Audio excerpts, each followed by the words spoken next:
We're doing the video together. We just showed up here. Yeah, we're just some magic.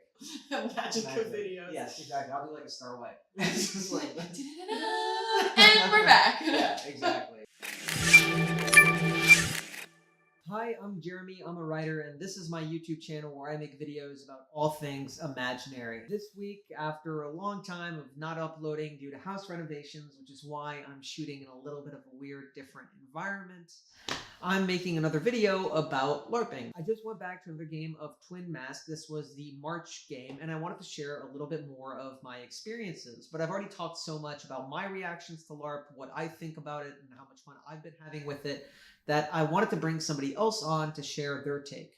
So I actually filmed a kind of conversational decomp / interview with my friend Katy, who just played her first time. I actually introduced her to Twin Mask because I was having so much fun with it.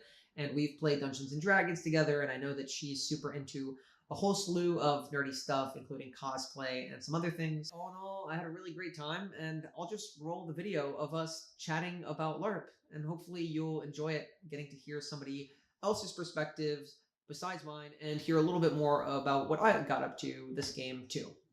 So, this is my friend Katy. Hi! Katy does a lot of really cool, nerdy stuff online, live streams, cosplays, Dungeons & Dragons, LARPing, acting. I feel like there's more. There's gotta be more. You know what you do, but that's pretty good. Cosplay, does that count? Yeah, it's a cosplay. That counts. Just did WonderCon, did a whole bunch of cosplaying stuff there.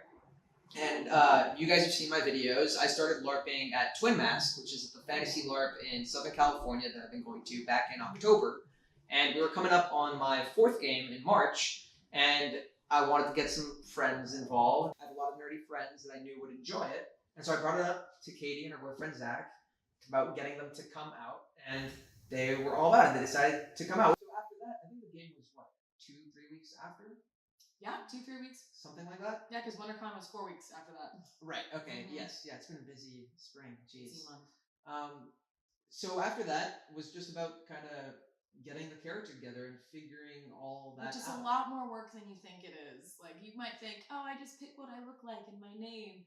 No. Yeah. It's your name, what you look like, your bloodline, who you hate, who you're allied with, and then all the intricate parts of your character. And I'm just going to tell you, if you're going to start fresh, your first game, you're going to rewipe it. Just yeah, you're going to rewrite a bunch of rewrite stuff. it a You're going lot. to change a lot. And you don't have to put a ton of time and effort, I think, going in.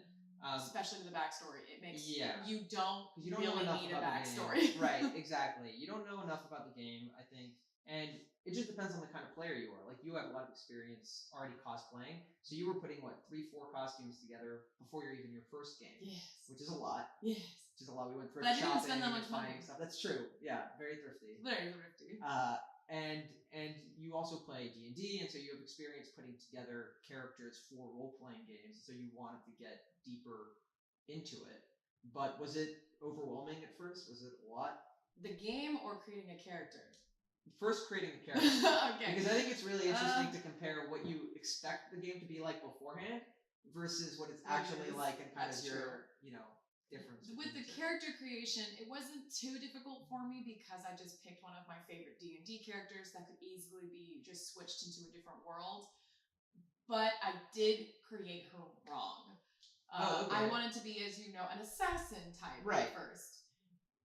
After playing the game, I'm no longer an assassin. In fact, I don't like combat. Let's stay as far away as possible from all danger. There's 3 people. There's fighters, healers, and runners. And I'm a runner. That's funny.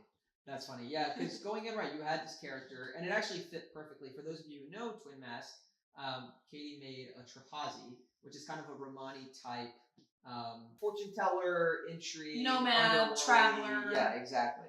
Exactly. And so you had this character, and everyone you knew, like when you described the character, like, you're a Trahazi. Yeah, and I was like, am I though? But so it made it easier. It made it easier to just kind of fit in going in. So you camped out in the out of character area, right? Yes, the tent city. Tent city, what they yeah. call So it. there's a part of the game where the whole area of the game, which is a permanent Renaissance fairground, is always in game, but it's I guess there's a part where you're allowed to have out of character looking tents. Yeah, it's basically like there's one little section that nothing bad can happen to you.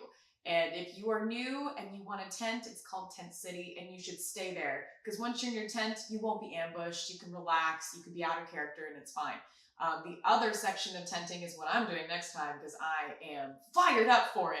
Is basically you have to have a tent in character. I'm also going to be in character tent. Oh yes? Well, we're doing another Jahazi landmark where we can have divination tents, but it's not just mine. I have 3 other people making like big crystal tents. globes and stuff. I have a black ball, one person has a pink ball, and one has a crystal ball. Oh, amazing. You guys are going to be like hags. Yes, like but witch beautiful hags. hags. Right, yes. Right. So one of the reasons I wanted to have Katy on is because I've already talked about my experiences, and I think it's more interesting to hear about somebody else, especially someone who does a lot of role-playing, does a lot of cosplaying, and acts. It seems like, you know, you're already doing all the parts of the LARP independently. You've just never put them all together to actually do LARPing. So I think it's going to be, I think that part of it is more exciting. So break down your Friday, like that first day going in, getting set up. Well, first, my boyfriend and I stopped for food because we wanted to get in-game character food instead of like cooking.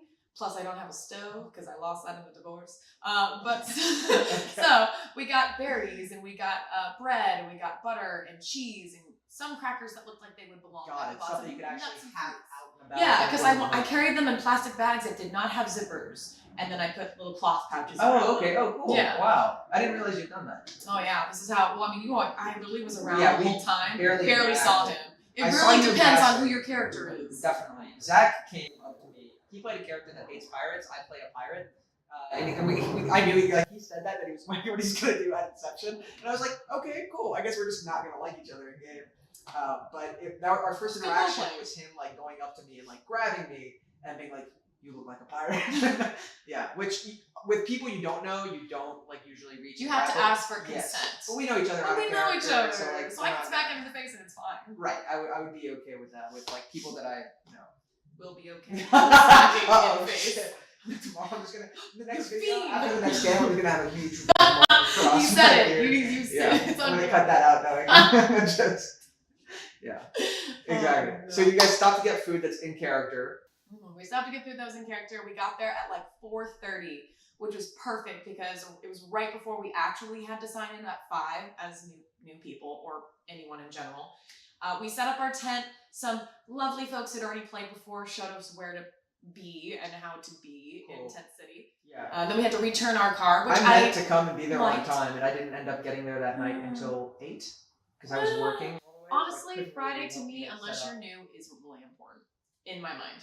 It's different when you're I promise, it's different. As a new person, I was so confused. Yeah. Once we were reborn, which was a very interesting process. Right. So some of the stuff is a little foiby, right? Find out in game. They don't want you to spoil too much, and I tried not to beforehand because I think I shared a lot of what I was excited about and things I experienced in the game, but I tried not to spoil what you would go through. He didn't give us any hints on what to do or what will happen. Right. Except that we were dead and we were returned to a one part called Port Frey, and we weren't allowed to leave, and we had to figure out why. Right.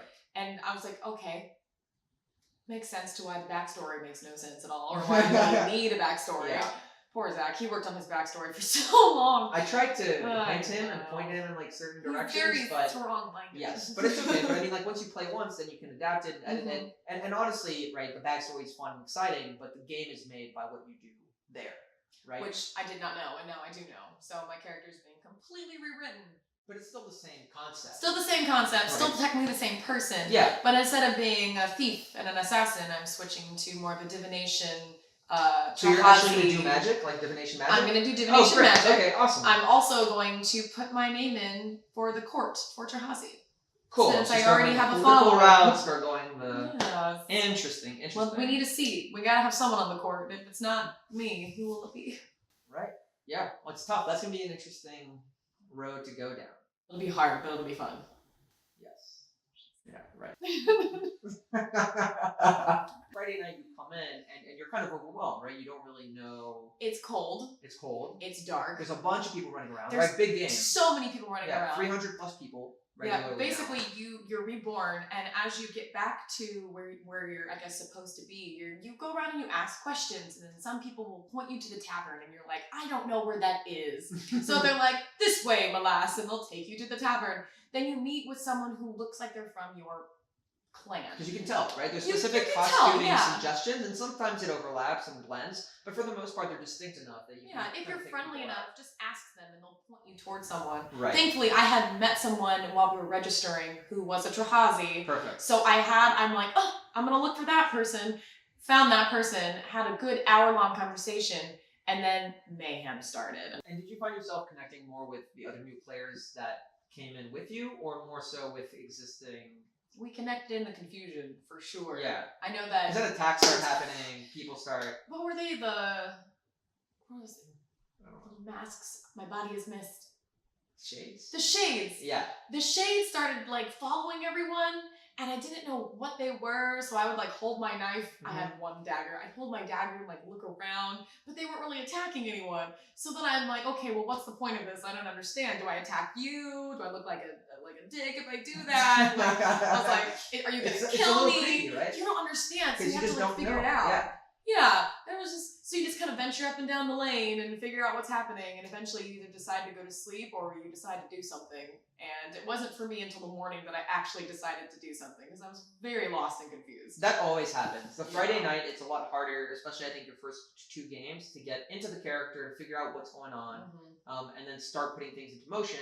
But by the time Saturday rolls around in the morning, you essentially go to sleep as your character, which is pretty much really cool. Like, already in the mindset. Yeah, and like I remember I would go to sleep thinking about things as my character. I'd be like, what's happening? What do I want to do next? What do I need to accomplish? And then you just wake up, and you're out of character when you wake up, and you're like normal state, obviously. But then you get back into the game. Unless you're like me and you have black eyebrows, because you're like, oh, I forgot I was black here today. Sure. Well, I'm not seeing my like pirate hat and stuff like that. But within like 15 minutes, right? You're not hanging out in your tent forever. Like you're just to get ready. Yeah, you're there because you want to play. You're rarely the game. in your tent unless you're sleeping or eating some food that isn't, character related. And or you're there's changing. a tavern, or there's plenty of places now to get more than before to get food in game. They have places where you use real money, real people, adult American money, to get food, like hot dogs and chips and like easy things like that. Or you can get the meal pass for $35. I've gotten the meal pass every time. I'm a huge fan of it. I think it's great. I like the bell though. You hear the bell when it's time to eat. Definitely. Remind me of high school. That's right. Cafeteria. Yeah. Well, and it also gives you like a social place to come and to be. You don't want to be sticking too much at the tavern. But from what I saw of you, it didn't seem like you were. But I think I saw you in the tavern once. I was only there when fellow friends were getting meals. Got it. I was there in the morning giving out free divinations because I was also there for Baby Hiccup's 6th birthday. Okay. Which is another character whose character was having a birthday party. And I had met her at the photo shoot, and I said, you know what? I think it'd be a good idea to go to this baby's birthday party. Almost got attacked by a shade though. You don't always know what the threats are. Good morning. It was like 8 in the morning, and there were shades running around killing all the fae. I was like, okay. Yeah, cool. The nighttime's scary, but stuff can really go down in the mornings when you're not expecting it. And everyone's still asleep. Because you can stay up the whole time. You don't have to go to sleep. No, definitely. I went to sleep at 3 and woke up at 8 because the sun was so bright. But people went to sleep at 4 or 5 and didn't wake up until noon, so there's stuff you can miss. Yeah, I try to get 5 or 6 hours, otherwise I'm just dead. But going to sleep around 4, waking up around 9 or 10, and then getting back into the game by 10:30. And usually in the morning as well, if you do decide to play, guys. Photographers are out in the morning, and that's when you look your best. So if you want great character photos, wake up by 8 o'clock. That's good. That's a good point. Yeah. You think you got a lot of pictures? Because I was up at 8 o'clock. And I also did for my NPC shift. I stayed longer, mostly because I knew a big battle was coming. Zoya does not go into battles. Right. She can't heal. She just runs and hides. So what use would I have been? So I extended my NPC shift and became Lilith, the High Priestess of Chorus, which if no one knows what Chorus is, it's basically Scientology. No one actually likes them. Interesting. Yeah, that's how I explained it to people. That's fine. And I became a healer. But a lot of people didn't want me to heal them because of who I was, and I was like, well, you're gonna die then. Good luck. So let's talk about your NPC show. Did you enjoy that part of it? I did, actually. Because you just get to be a whole different person. And you got to be a role, it's right? amazing. The first part I didn't really like because I was part of a combat, and that's when I was being whacked by millions of people who didn't take the hits I was giving them. I did get to create a move though, which I. What do you mean you got to create a move? So we were followers of a demon who basically forced us his blood, and we became like snakes almost. Oh, okay. So I really wanted to create a move where I could stun people. I didn't want to hit anyone, and I didn't want to be hit. So like, can I just do a stun move? And they're like what? like by my gaze, by my gesture. Great. And I kept doing it to the point where PJ and Scott were like, you know what? It's a move. We're gonna give it to you. You can do 3 of those. I'm like, That's so hilarious. yeah, and that's also where my cult came from. Got it. Cult of the Snake. The cult of the snake. SNEK. Snake. I only saw that afterwards, but I definitely saw you had a posse in game. It was mostly newly returned. That's great. Which is good, because we kind of bonded that Definitely. way. And mostly Fae. I think Fae is one of the most common. Fae are cool. Fae, I got 2 owl Faes, a cow Fae, a flower Fae, like Noah's Ark, a fox Fae, and a wolf Fae. Yeah. Alright. And then a random human. I don't know how much you got to interact with experienced players. Did you find they were pretty welcoming, getting you involved? They were, and once you find out who's in charge of what or how you can learn something from who, sure, it gets a lot easier. Because until like 10 o'clock in the morning on Saturday, I had no idea what I was doing still. So it's like, oh, I'm an assassin. What can I steal? And then I'm like, oh, but I gotta look for things with blue tags so I don't steal real people's actual stuff. Right. And I was like, I don't want to do this anymore. I'm getting anxious. I don't like it. So I finally decided to talk to logistics. And I went over and I said, okay, I'm very lost and confused. I don't really understand what's happening. I don't want to be a thief anymore. I also don't want to battle. And they're like, okay, let me see your character sheet. So you pull it out, and we crossed out my weapons. We crossed out stealth attack. We crossed out lore for alchemy, which turns out I'm going to get that anyway later, but I want to start with divination. And she goes, what do you want to do? And I'm like, I just want to tell fortune. She goes, cool. You have lore of divination. I need you to go find this person to learn divination from. That's great that they were able to help you. Yeah. I think that's one of the key differences is when you're playing, for example, with D&D, which is more the place that I think we come from when we're playing these games. 20 hours a week. Jeez. Gosh. When we're playing D&D, you're making a character. You just have to say that your character does the things. It's very different when you're doing the thing. Like, you actually need to go around stealing and go around and being in that mindset. And there might be certain mindsets or certain experiences that you just don't want to physically have. You might not want to go around prowling to steal people's things. Even if you're doing it legally in the game rules, you might not want to do that, or you might not want to be running towards or into combat. And so as you play, you're going to realize what you actually like spending and during time with, which really seems like the socializing, right? Like it's the RPG, character, the role-playing part is my jam. Because the emergent part of it, where it's just a town that you're in and everybody's interacting and doing things, I think is so cool and so unique to LARPing. Well, once you learn that you have to learn things, because like in D&D, you go up a level, you get skills, you just gain it. Right. You kind of have a choice, like if you get a feat or something, but that's it. Right. But with LARPing, you have to find the person who can teach you this skill and sit down for 30 minutes, which is, I really like that. Totally. So like, well, okay, if I like this, I'm going to take time doing it. Yes. It's a lot more work. Definitely. And you gain points that you can spend to get your skills every game, but you don't get the skills unless you spend the time and the points. Yeah. And early on, your first 3 games, you can rewrite stuff for free. You don't necessarily need to do training or things like that. But it can be so fun, RP-wise, there's no reason not to do it if you're enjoying it. And I feel like my character, as Zach would say, made big waves in this game because I did so much role-playing. Right. Like, I followed Finn as he gouged his eyeballs out to use a... Can I say... Yeah. So he gouged his eyes out to hold an ogre penis to find where his eyes were for divination training. Right, that was with Mr. Wiggle. With Mr. Wiggle, who was great. so funny. I think one of our favorites. Oh, super funny. Why does he wiggle? Because he's super drunk. I'll put a picture up, and I'll probably have pictures throughout of you in your costume and Zach. So what else stuck out to you? I guess what was different? That's kind of what we've already been talking about. But what was different from what you expected going in? I expected it to be very structured. Like, I figured when I got there, they give you a quest. I thought it was quest-oriented. Oh. Instead, it's character-oriented. Yeah. The more that you get into the game and the more that you play, the more that you actually realize, well, your character's going to start to have plans and things of their own going on. And the first couple games, you're really just getting that lay of the land. You're dipping your toe in all kinds of lakes. Oh, and figuring out who your character would associate with, right? Like, you need that network of people, your cult of the snake. The snake. To have. One thing that I got to do this game, something really fun during my NPC shift. Previously, I always was combat, or I did which I like, because I don't do much combat as Caliban, so I like doing combat as it's your chance to whack people without hurting your actual character. Yes, definitely. As long as I don't have a mask, because I can't wear my glasses with me. Anyways, I want to do more RP NPC, and I hadn't really gotten to do that. I played like a merchant who had nothing to sell, which I just didn't really have fun with because it felt like I was I couldn't really do too much with it, and that's probably more on me than anything. But I wanted more to work with in some way, or at least Just a more more of a open, character. plot. And I went out as a beggar for the second half of my NPC Is shift. that you? I don't. There were a few of us. There were Okay, four different they beggars. were like, they would go and be like, all I need is some food. Yeah. Does it look like I have food? Then I would walk away. Yeah. So I was one of those. That was Saturday night. Okay. And I went out as a beggar, and I started like I fake bandaged. I used like bandages that we have, and I made like a arm sling, and I started limping, and I took off my glasses so I couldn't see well.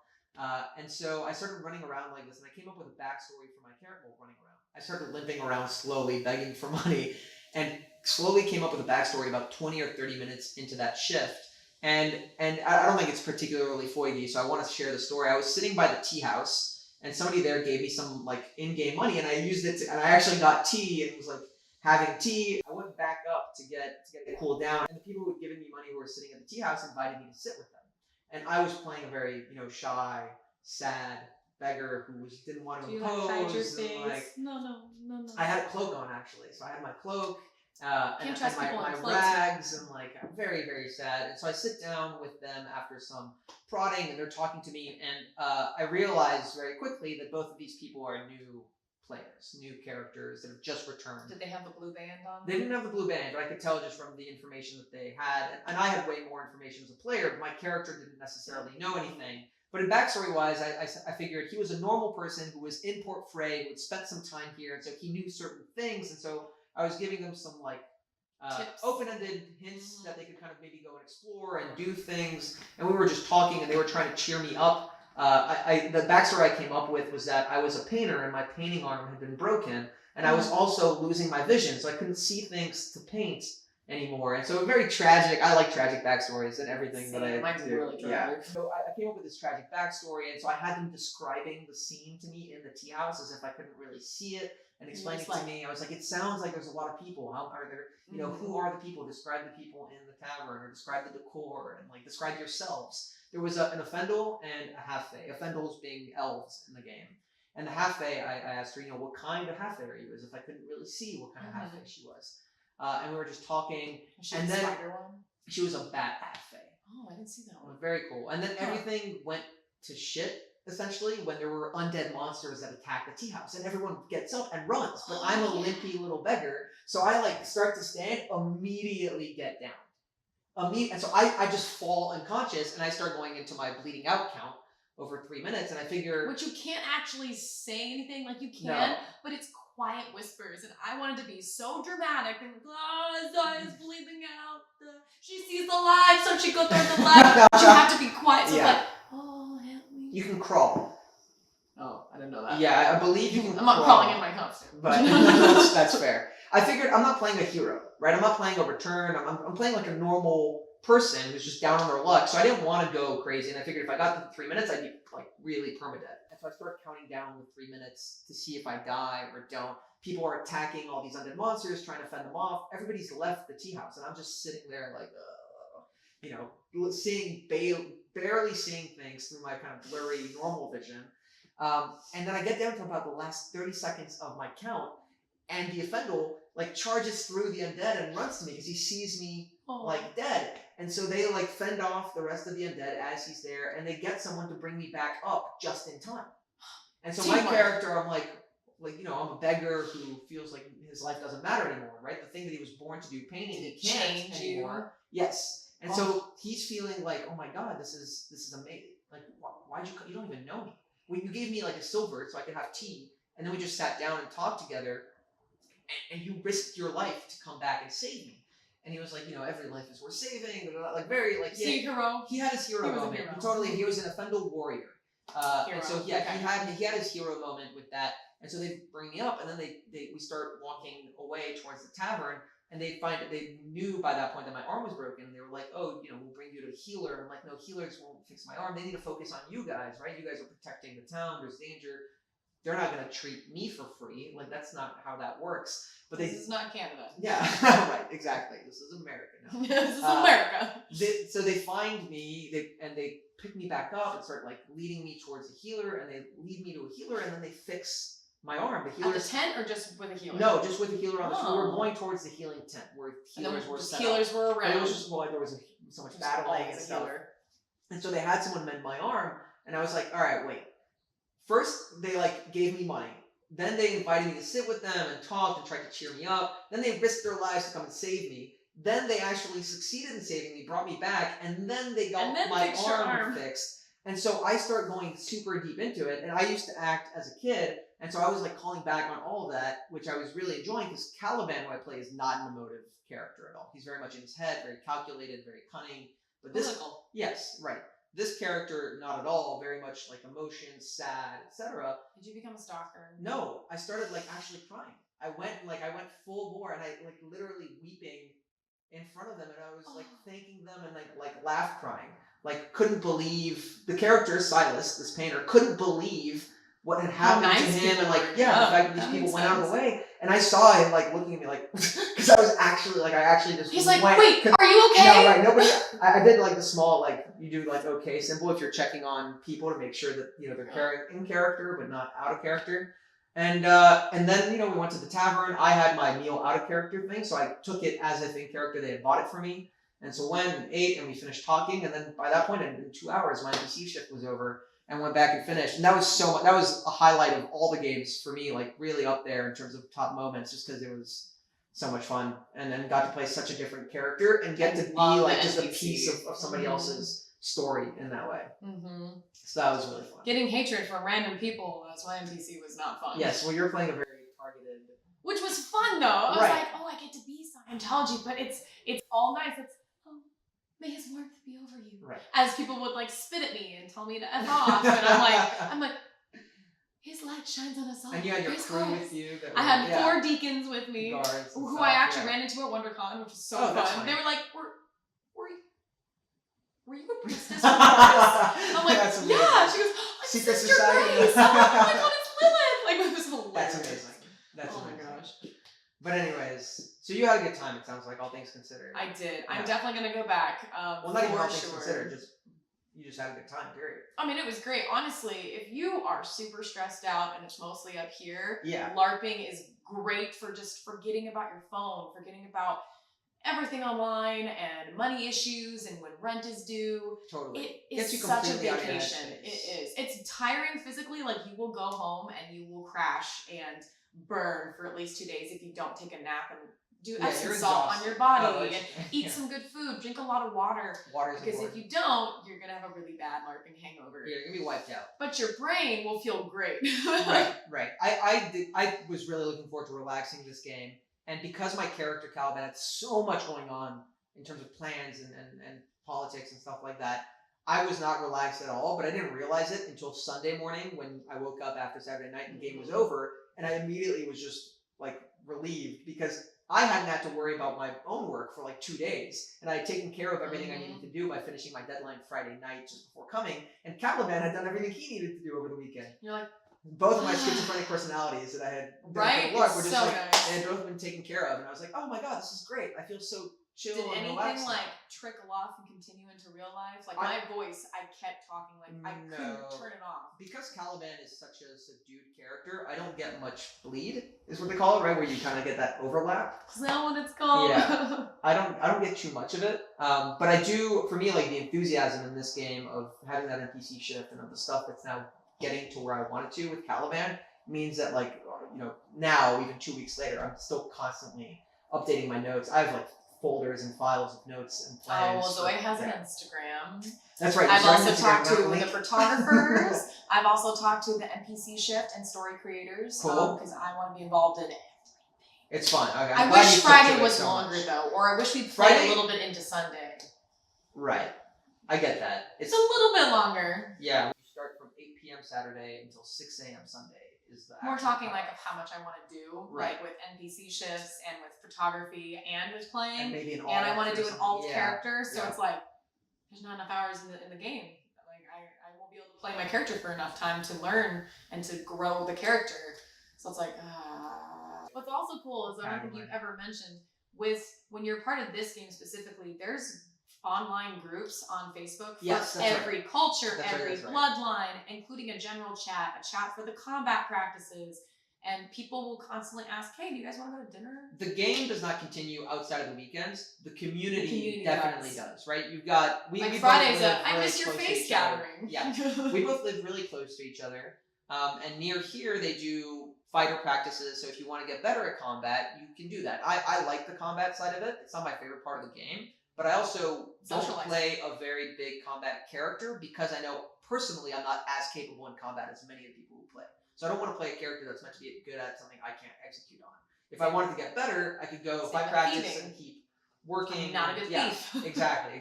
And then they do tavern nights, and there's streams organized for the game by Scabby Rooster on Twitch. Also, like Facebook groups, like you said, where people can talk about stuff. Nothing happens in the game world between games besides maybe sending some letters and things like that. But or little get-togethers. Like we had a Terhazi get-together and a Terhazi feast in the last game. Right. Some people didn't show up, but it's okay. It's just the game. But the canon stuff is limited only to at game, and there's a Discord as well for the game where people go and do voice chats and hang out there. And I've been hanging out more there, and memes and stupid jokes and what? Yeah, exactly. Who likes that stuff? Who likes that stuff? But yeah, but it's super fun. And now next game is what, 3 weeks away? 3 weeks away. 3 weeks. I'm glad it wasn't on Easter Sunday. April 26th. Yeah, last week of this, and I already have 4 new people who are coming. Oh, amazing. I literally put out a thing, and everyone was like, "LARPing? That's great. RPG?" The game can sustain being a lot bigger than it is currently, and there's definitely been growing pains because it grew super quickly. But I'm still constantly impressed with how well it's managed given the type of game it is, given the way that it's like all sandboxy, it's all emergent narrative.